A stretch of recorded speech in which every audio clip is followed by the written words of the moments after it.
ఇంతకుముందు నేను మాట్లాడింది యూత్కి సంబంధించి ఎట్లా అని. మీలాంటి యూత్ ఇవాళ పవన్ కళ్యాణ్ గారు వెంట నడుస్తూ ఉన్నారు. సో ఎట్లా ఎలాంటి ఆశలు ఉన్నాయి, ఎలాంటి ఆకాంక్షలు ఉన్నాయి? పవన్ కళ్యాణ్ గారు జాతీయ స్థాయిలో నాయకుడు. చాలా మంది అంటున్నారు ఈ రాష్ట్రానికి రావద్దు, ఆ రాష్ట్రానికి రావద్దు అంటున్నారు. చివరికి ప్రకాష్ రాజ్ కూడా అడుగుతా ఉన్నాడు, సో అసలు నువ్వు ఎలా వస్తావు చెప్పు, ఎలా వస్తావు, ఎందుకు వస్తావు, ఎక్కడికి వస్తావు చెప్పు అని ప్రకాష్ రాజ్ లాంటి వాళ్ళు కూడా అడుగుతా ఉన్నారు. సో వాస్తవానికి ప్రకాష్ రాజు కర్ణాటక నుంచి వచ్చిన వ్యక్తే. కర్ణాటకలో పోటీ చేశాడు, డిపాజిట్లు కూడా కోల్పోయాడు. బట్ అన్ని రాష్ట్రాల గురించి ఆయన అందరి గురించి మాట్లాడుతూ ఉంటారు. సో మీ స్పందన ఏంటంటే? ప్రకాష్ రాజ్ ఎవడండి? ఎవడు తను అడిగేదని. ఇప్పుడు ప్రకాష్ రాజ్ గారు అన్ని దగ్గర పారాడతారు, మాట్లాడతారు, అన్ని ఫిల్ముల్లో యాక్ట్ చేస్తారు కదా.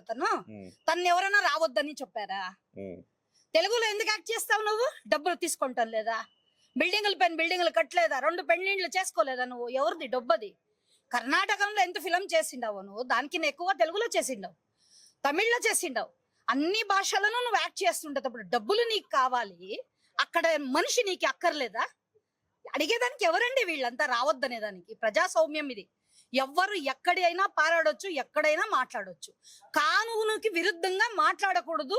మనము కానూను బాహిరం పనులు చేయకూడదు. కానీ మంచిది చేసేదాన్ని వద్దనే దానికి ఇతనికి ఎవరు హక్కిచ్చారో, ఈ పుణ్యాత్మని ఎవరు అడిగారో? స్వామి నేను వస్తున్నా అంటే మన కళ్యాణ్ గారు తనకి ఫోన్ చేసి అడిగారా?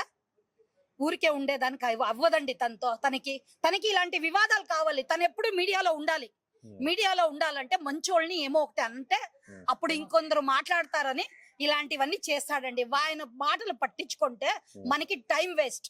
ఇంకొకటి, ఆయన ఇప్పుడు దాకా ఎవరికైనా ఏదైనా ₹1 సాయం చేసిన దాఖలాలు ఉన్నాయి? ఎవరైనా ఇట్లా ఏదైనా సహాయ కార్యక్రమాలు కర్ణాటకలో కానీ, కర్ణాటకలో పుట్టాడు కదా, కర్ణాటకలో కానీ ఎక్కడైనా సహాయ కార్యక్రమాలు చేసిన దాఖలాలు ఉన్నాయా? వివాదాలు చూస్తే నేను ఇంకా ఎక్కడ చూడలేదండి తన్ని.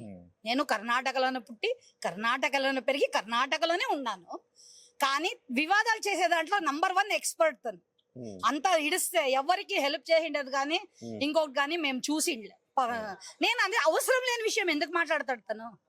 పొద్దుపోదేమో అనుకుంటాను తనకి. పవన్ కళ్యాణ్ గారి గురించి మాట్లాడుకుంటే తినింది అరిగేలే అనుకుంటాను. కొంచెం తక్కువ తినమని చెప్పాలంతే తనకి.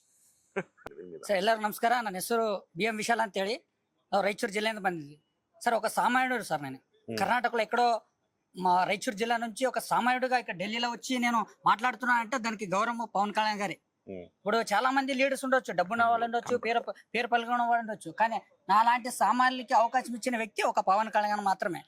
ఈ రోజు చాలా స్టేట్ లో చాలా మంది మాట్లాడుతున్నారు సార్, అక్కడ రావద్దు ఇక్కడ రావద్దు అని. ఈ దేశం అంటే ఎవరొప్ప సొద్దు కాదు సార్, ఎవరొప్ప జాగిరి కాదు. ఈ దేశంలో ఎక్కడ అనుకోవచ్చు, ఎక్కడ అనుకోవచ్చు. ప్రకాష్ రాజ్ ఎవరు తీసుకుంటే సార్ అక్కడే డిపాజిట్ లేదు. ఇప్పుడు ఆయన ఇక్కడ తెలుగు ఇండస్ట్రీలో వచ్చి ఏం చేస్తాడు చెప్పండి? కర్ణాటక అయింది, కర్ణాటకలో బెంగళూరు గ్రామాంతరం నింపడితే ఒక 10,000 ఓట్లు తీసుకోలేదు. ఇక్కడ వచ్చి ఈ పవన్ కళ్యాణ్ గురించి మాట్లాడుతుంటే అది ఆస్పదంగా ఉంది అని నేను చెప్తాను సార్.